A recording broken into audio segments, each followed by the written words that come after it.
diamagnéticos, eles têm uma forma não permanente e muito fraca de magnetismo, e ocorre apenas quando há aplicação de um campo magnético externo.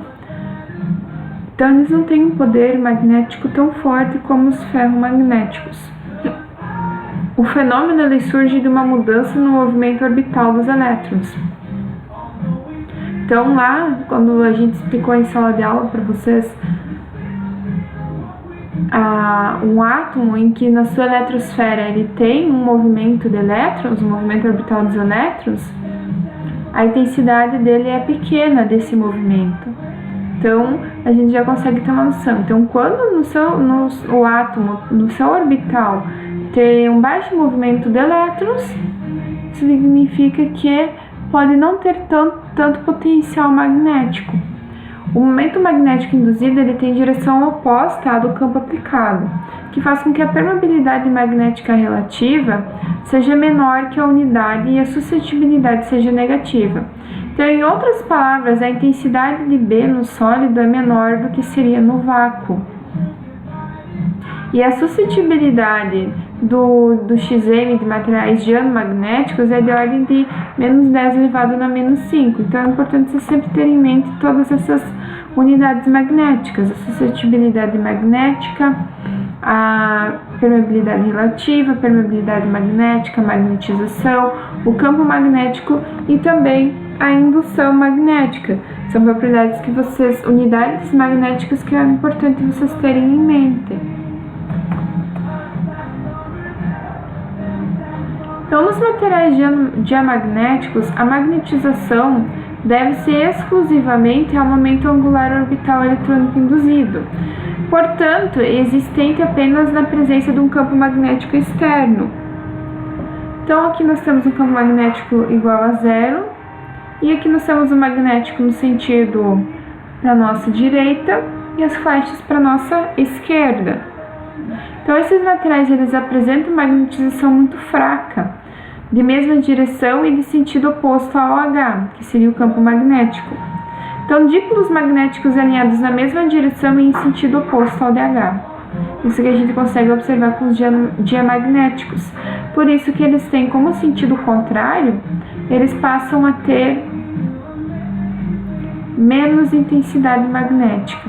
Então, o campo magnético no interior do material ele é um pouco menor do que o campo magnético externo.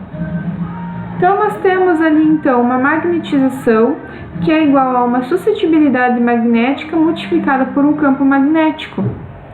E essa suscetibilidade magnética ela vai ser menor que zero, muito pequeno. Então, uma magnitude da ordem de 10 elevado na menos 5 a 10 elevado na menos 3. A suscetibilidade magnética ela vai ser igual à permeabilidade relativa menos 1 e ela precisa ser menor que zero também. Então, a permeabilidade relativa, ela vai ser igual à permeabilidade magnética de um material pela do vácuo, menor que zero. Então, sempre a permeabilidade do material vai ser maior. E os materiais diamagnéticos, eles são repelidos por ímãs, ou seja, quando sujeitos a campos magnéticos, eles não uniformes, eles são forçados a se afastar das regiões e campos mais intensos. Então, as propriedades diamagnéticas, elas são essencialmente independentes da temperatura do material. E o conceito de temperatura, nesse sentido, ele é muito importante para todas as categorias dentro do magnetismo, não apenas para diamagnéticos, mas também para as outras. Então, diamagnéticas, elas são independentes da temperatura do material. Então, não importa se ele for quente, estiver quente ou frio, ela vai estar tendo a mesma quantidade de magnetismo. Já nos materiais paramagnéticos, os átomos ou as moléculas constituintes, eles possuem um momento de dipolo magnético permanente. Esse momento de dipolo magnético permanente ele é resultante de um momento angular de spin dos elétrons desemparelhados, que a gente viu lá os spins do 1 ao 6 na tabela periódica. Então, na ausência do campo magnético, que é conhecido pela letra pela letra H, as direções dos momentos de dipolo elas são aleatórias e o campo produzido pelo material ele passa a ser nulo. É o que nós podemos já estar observando nos desenhos aqui.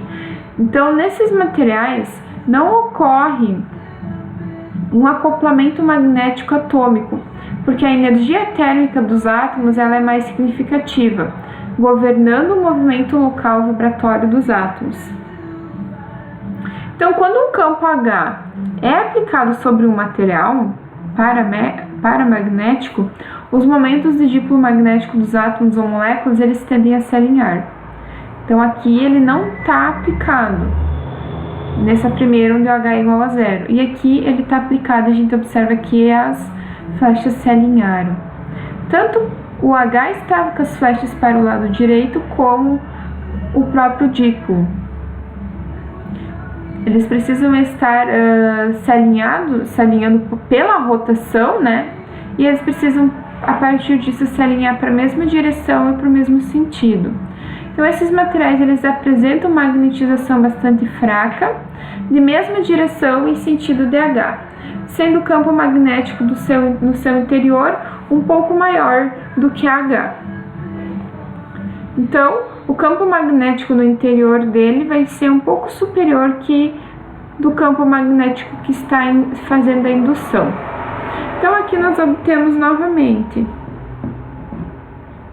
uma magnetização que é igual a suscetibilidade magnética multiplicada pelo campo magnético, onde a suscetibilidade ela é maior que 0.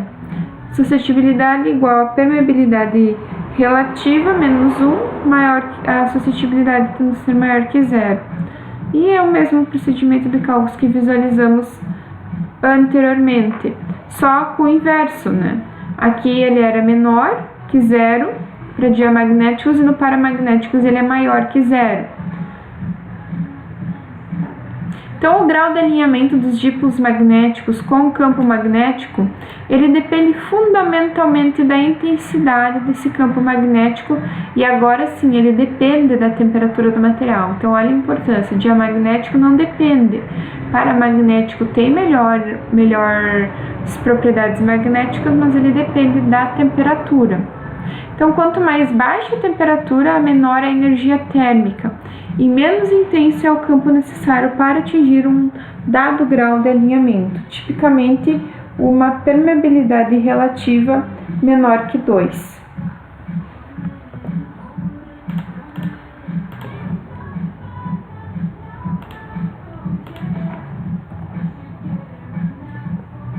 Os materiais ferromagnéticos eles possuem um momento de dipolo magnético permanente e manifestam magnetizações muito grandes e permanentes, mesmo na ausência do campo magnético. Então a gente vê que os ferromagnéticos eles possuem muito mais magnetismo. Suas propriedades elas representam o ferromagnetismo e tendo como valores típicos uma suscetibilidade magnética maior que 10⁻³ e menor que 10⁻⁶, e uma permeabilidade relativa maior que 100.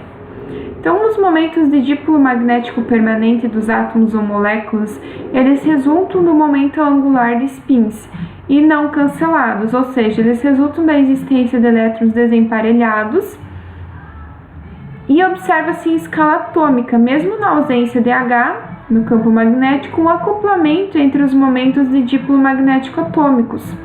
Então, além disso, no caso de materiais que nunca foram expostos a campos magnéticos externos, você consegue estar observando que para volumes grandes em relação ao volume atômico, existe uma espécie de rede magnética, na qual as células elas são denominadas como um domínio magnético.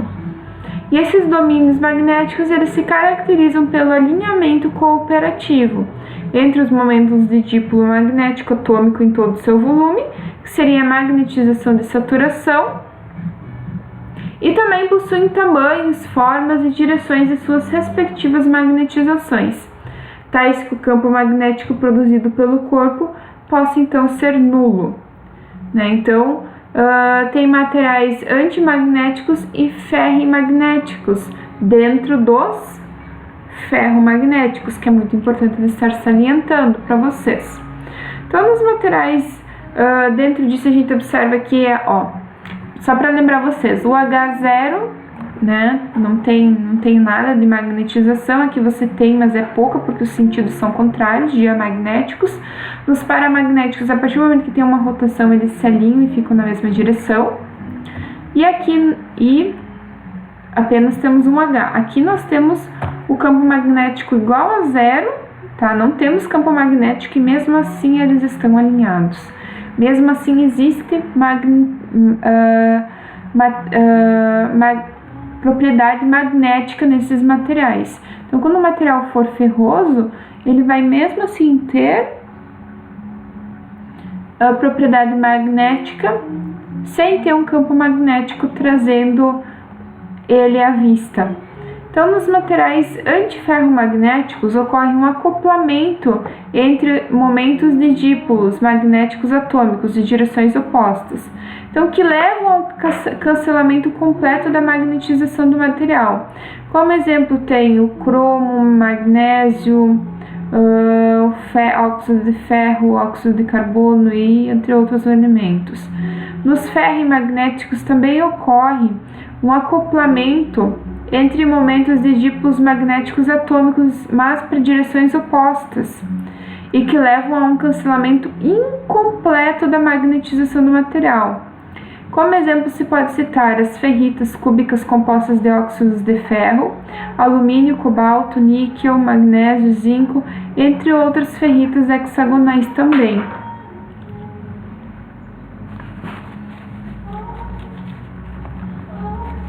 Então, dentro dos materiais ainda ferromagnéticos, eles são na forma elementar e que tem alguns metais de transição, né? Que tem um orbital 3D não preenchido.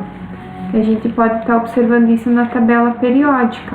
Então, quando eles têm um orbital 3D não totalmente preenchido e também algumas terras raras, o orbital 4F não preenchido, o ferromagnetismo ele também pode ser observado em alguns compostos, como óxidos, carbonetos, nitretos, entre outros. Então, isso que a gente observa, né? Em que a camada do 3D ele não está totalmente preenchida e nem a camada do 4F, tá? Então, são duas observações que podem ser feitas nos metais de transição da tabela periódica, para saber quais têm maior quantidade de propriedade, então, magnética. A magnitude de um momento de dípolo magnético, ela sempre vai estar associada a um spin de um elétron, e ela é conhecida como magneton de Bohr, e ela equivale a 9,27 vezes 10 na 24 ampere vezes metro quadrado.